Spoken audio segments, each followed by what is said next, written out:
या बातमीचे प्रायोजक आहेत आरमान अत्तर अँड परफ्यूम, मक्का मस्जिद समोर, ताज कॉम्प्लेक्स, विजापूर वेस्ट, सोलापूर। सन्मान्य अध्यक्ष महोदय, राज्यामध्ये प्रार्थना स्थळांवरती असलेले भोंगे ह्या विषयाच्या संदर्भामध्ये मी आज लक्षवेधी मांडलेली आहे। शासनाच्या माध्यमातून जे उत्तर देण्यात आलेलं आहे ते काही समाधानकारक नाहीये। सन्मान्य अध्यक्ष महोदय, आज सर्व प्रार्थना स्थळांवरून, मशिदीवरून अजानच्या वेळेस भोंगे लावले जातात। दिवसभरामध्ये 5 ते 7 वेळा हे भोंगे जे असतात हे लावले जातात। सन्मान्य मध्यंतरी मुंबई हायकोर्टाने देखील निर्णय दिलेला होता की अजान म्हणणं हा संविधानाप्रमाणे सर्वांचा अधिकार आहे, त्यांनी त्यांच्या प्रार्थना स्थळामध्ये जाऊन म्हणायला पाहिजे। परंतु भोंगा हा कुठल्याही धार्मिक भावनेशी निगडित नाहीये आणि त्यामुळे सन्माननीय अध्यक्ष महोदय, परिसरामध्ये राहणाऱ्या नागरिकांना, म्हणजे कोणी आजारी असतं, कोणाच्या परीक्षा असतात, कोणी वयोवृद्ध असतं, कोणी रात्रपाळी करून आलेला असतं, अशा सर्वांना त्या भोंग्यांच्यामुळे, ध्वनी प्रदूषणाच्यामुळे त्रास होतो। सन्माननीय अध्यक्ष महोदय, 17 एप्रिल 2022 ला नाशिक शहरामध्ये नाशिक शहराचे तत्कालीन पोलीस आयुक्त श्रीयुत दीपक पांडे यांनी 17 एप्रिल 2022 ला तत्कालीन सरकारला एक पत्र पाठवलेलं होतं।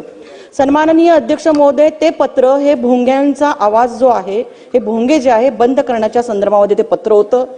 मात्र त्या कालावधीमधल्या उद्धव ठाकरे यांच्या सरकारने त्याच्यावरती कुठलाही निर्णय घेतला नाही, परंतु त्यांचं पत्र जे होतं हे पूर्णतः मीडियामध्ये व्हायरल झालं आणि आदरणीय उत्तर प्रदेशमध्ये योगीजींच्या सरकारने तत्काळ त्याच्यावरती कारवाई करत 19 एप्रिल 2022 रोजी त्या विषयाच्या बाबतीमध्ये कारवाई केली आणि उत्तर प्रदेशमधले जे भोंगे जे आहे हे पूर्णतः बंद करण्यात आले। सन्माननीय अध्यक्ष महोदय, एखादा सणाच्या दिवशी आपण स्पेसिफिक परवानगी देऊन ह्या भोंगे जे असतील किंवा मंदिरात प्रार्थना स्थळावरती असतील ह्याला आपण परवानगी देऊ शकतो, पण रोजची दैनंदिन जी प्रार्थना असते, दिवसभरामधून 6-6 वेळा त्याच्यावरती भोंग्यावरून ही अजान म्हटली जाते। सन्मान्य अध्यक्ष महोदय, माझा स्पेसिफिक प्रश्न आहे माननीय राज्याचे मुख्यमंत्री महोदयांना की सदर विषयाच्या बाबतीमध्ये तत्काळ सरकार उत्तर प्रदेशच्या सरकारच्या प्रमाणे कारवाई करून हे भोंगे जे आहे हे बंद करणार का?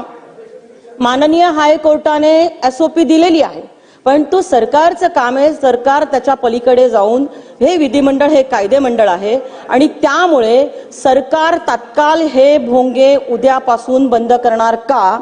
आणि दुसरा प्रश्न सन्माननीय अध्यक्ष महोदय माझा स्पेसिफिक आहे की उत्तरामध्ये म्हटलेलं आहे की ह्या सगळ्या गाईडलाईन प्रमाणे कारवाई चालू आहे। सन्माननीय अध्यक्ष महोदय, अशी कारवाई आज राज्यामध्ये कुठेही चालू नाहीये। ज्या पोलीस स्टेशनच्या हद्दीमध्ये अशा प्रार्थना स्थळावरून जे भोंगे लावले जातील त्या PIवरती ह्याची जबाबदारी फिक्स करून सरकार अशा PIच्या बाबतीमध्ये जर नागरिकांमधनं तक्रार आपल्याला प्राप्त झाल्यास त्यांच्यावरती तत्काळ कारवाई करणार का? आणि हे भोंगे उद्यापासून बंद होतील का? थांबा, होऊ दे सीएम साहेबांचं। अध्यक्ष महोदय, हे भोंगे तर आपण बंद करू, पण सकाळी 9च्या भोंग्याचं काय करायचं?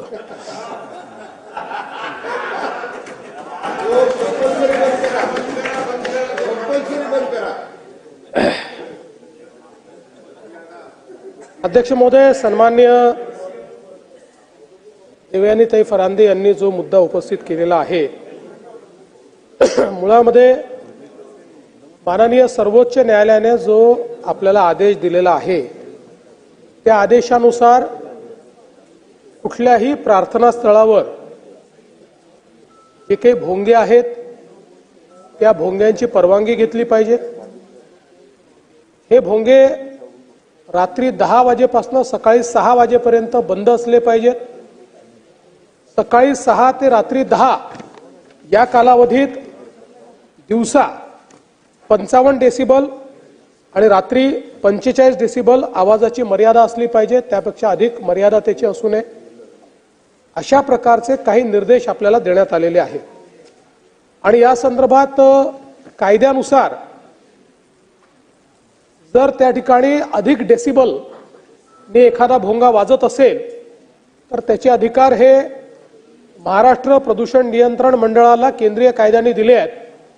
त्यानुसार पोलिसांनी कॉग्निझन्स घेऊन त्यांना कळवायचं आहे आणि त्यांनी त्या संदर्भातलं जे काही पुढची कारवाई आरोपपत्र आहे किंवा कोर्टात केस टाकायची ती त्यांनी करावी, अशा प्रकारची आता कायद्याची परिस्थिती आहे.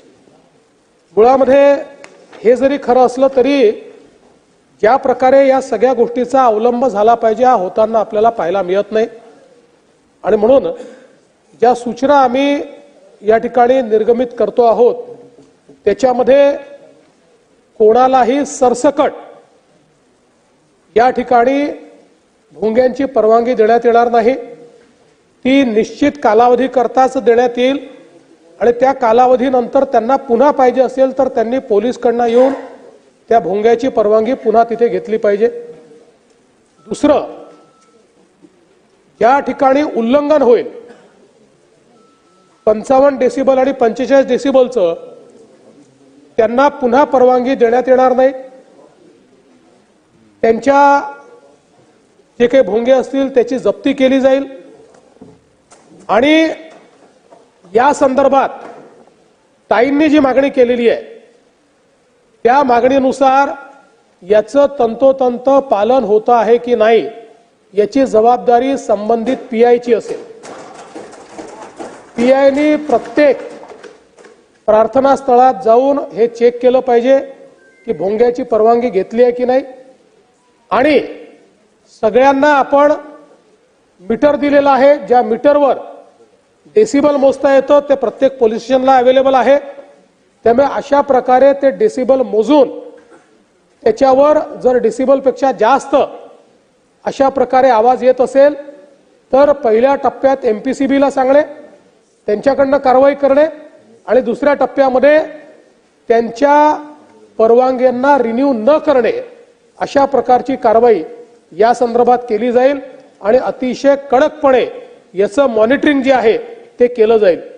एक अजून गोष्ट याच्यामध्ये आहे की आत्ता एक प्रकारे या कायद्यामध्ये पोलीस हे टूथलेस आहे, कारण ही सगळी कारवाई केंद्रीय कायद्यानुसार एमपीसीबीला करायची आहे.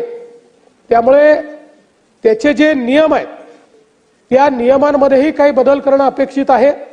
ते बदल झाले तर अधिक प्रभावीपणे आपल्याला याची कारवाई करता येईल आणि म्हणून त्या संदर्भात केंद्र सरकारलाही विनंती करण्यात येईल की केंद्र सरकारने देखील त्या नियमांमध्ये काही बदल जे आम्ही सुचवतो ते आम्हाला करून द्यावे, जेणेकरून त्या बदलांच्या अनुरूप आपल्याला पुढे अशा पद्धतीच्या प्रकरणांमध्ये अतिशय कडक कारवाई करता येईल. त्यामुळे आता या संदर्भात याचं तंतोतंत पालन केलं पाहिजे.